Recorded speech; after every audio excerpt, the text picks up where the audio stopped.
Mainit-init na balita, 8 hepe ng Philippine National Police ang nirelieve sa pwesto ni PNP Chief Nicolas Torre III. Ayon kay Torre, madaragdagan pa ang masisibak na hepe ng pulisya bilang sa mga probinsya. Ang dahilan sa ulat on the spot ni June Veneracion. June? Torre III dahil sa kabiguan ipatupad ang mabilis na pagtugon sa tawag sa 911. Sabi ni Torre, sibak sa pwesto ang mga Chief of Police dahil hindi nasunod ang kanyang direktiba na 5-minute response time. Ayon kay PNP spokesperson Brigadier General Jean Fajardo, ang mga na-release sa pwesto ay ang mga Chief of Police ng Navotas, Caloocan, Valenzuela, Mandaluyong, Marikina, San Juan, Parañaque at Makati. Sabi ni Torre, hindi talaga kakayanin ang 5-minute response time kung hindi makakapag-command ng maayos ang mga Chief of Police. Dagdag pa ni Torre, may mga susunod pang matatanggal sa pwesto. Katulad na lang sa binisita niya kahapon na Central Visayas, kung saan may mga pwesto ng provincial director ang idideklarang bakante. Marami naman daw nakalinya na papalit sa mga matatanggal na opisyal. Bago inanunsyo ang release ng 8 Chief of Police ay nag-ikot muna si PNP Chief Torre sa ilang eskwelahan ngayong unang araw ng balik eskwela. Balik si Rafi. Maraming salamat, June Veneracion. Patay sa pamamaril ang isang lalaking empleyado ng Kamara. Ang krimen nangyari sa gitna ng selebrasyon ng kaarawan ng kanyang anak. Balitang hatid ni James Agustin. Ang masayasa ng pagdiriwang ng ikapitong kaarawan ng isang batang babae. Nabulabog matapos barili ng kanyang tatay sa clubhouse na ito sa isang subdivision sa Barangay Commonwealth, Quezon City mag-alas 3 ng hapon kahapon.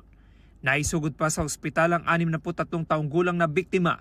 Pero kalaunan ay binawian ng buhay, bunsod ang tama ng bala ng baril sa ulo. Kinumpirma ng Quezon City Police District na empleyado ng Kamara ang biktima. After nila na putukan yung victim natin, pag-exit nila doon sa Gate 1, ay pinutukan ulit nila yung guardhouse doon. Sa imbestigasyon ng pulisya, napag-alaman na pasado alas 12 pa lang ng tanghali ay pumasok na sa Gate 2 ng subdivision ng 2 salari na nakasakay sa motorsiklo.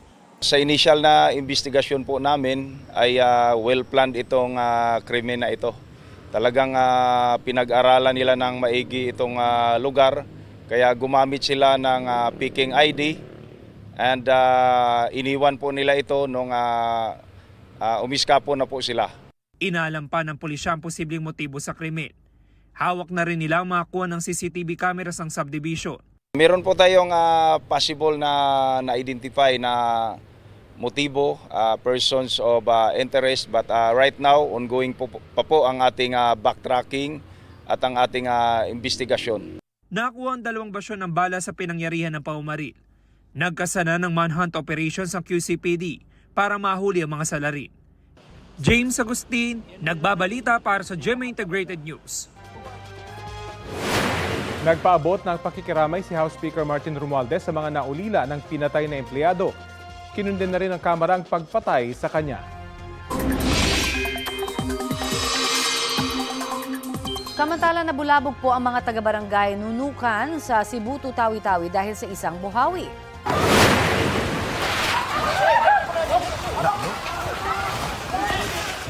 Napatakbo sa takot ang mga residente. Nilipad ang isang yero mula po sa isang bubong ng bahay dahil sa hagupit ng buhawi. May ilang debris rin na tinangay sa ere. Ilang residente ang napatago sa glit at hinintay mawala ang buhawi. Wala namang naiulat na nasaktan.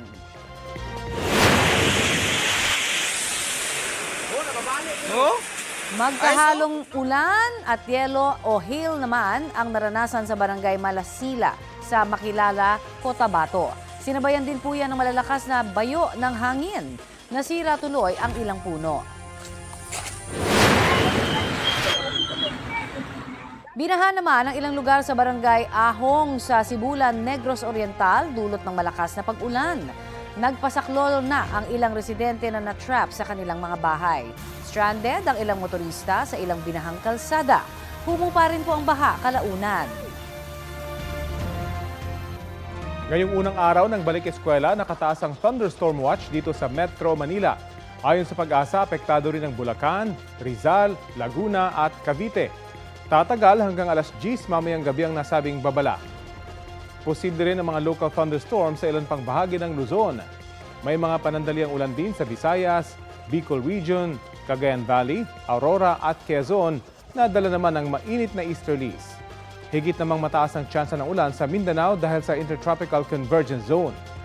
Halos buong bansa, kasama na ang Metro Manila, ang uulanin sa mga susunod na oras base sa rainfall forecast ng Metra Weather.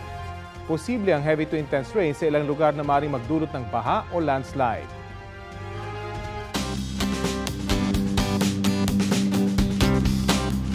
Halos 27 milyong estudyante ang nagbalik eskwela ngayong Lunes. Sa isa pong eskwelahan sa Malabuan, lumang problema na baha ang sumalubong sa mag-aaral dahil sa ulan po at high tide.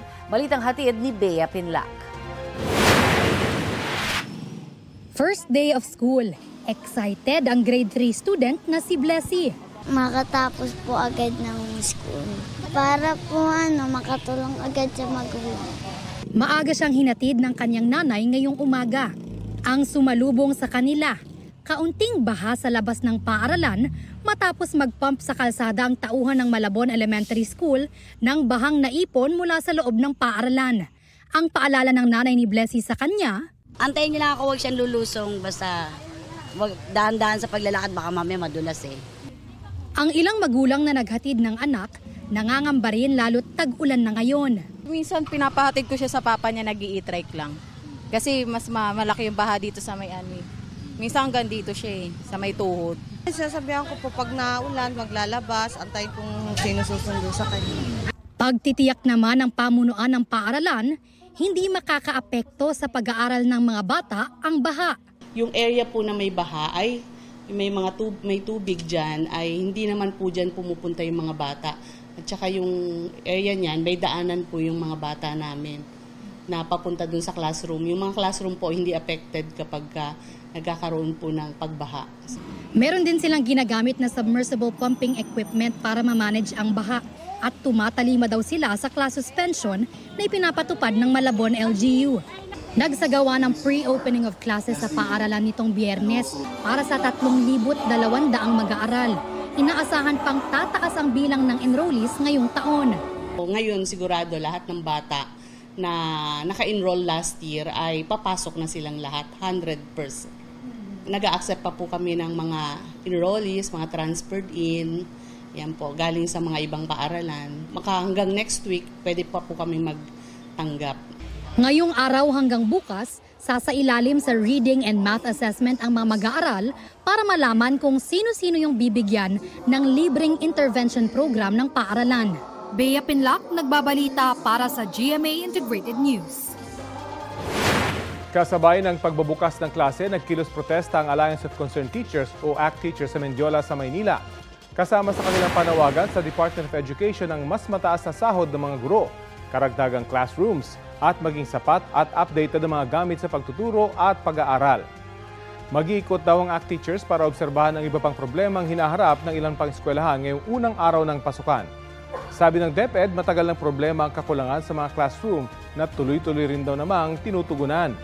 Target daw nilang maabot sa susunod na taon ang 105,000 classroom mula sa private-public partnerships. Wala pa silang pahayag sa iba pang panawagan ng ACT Teachers.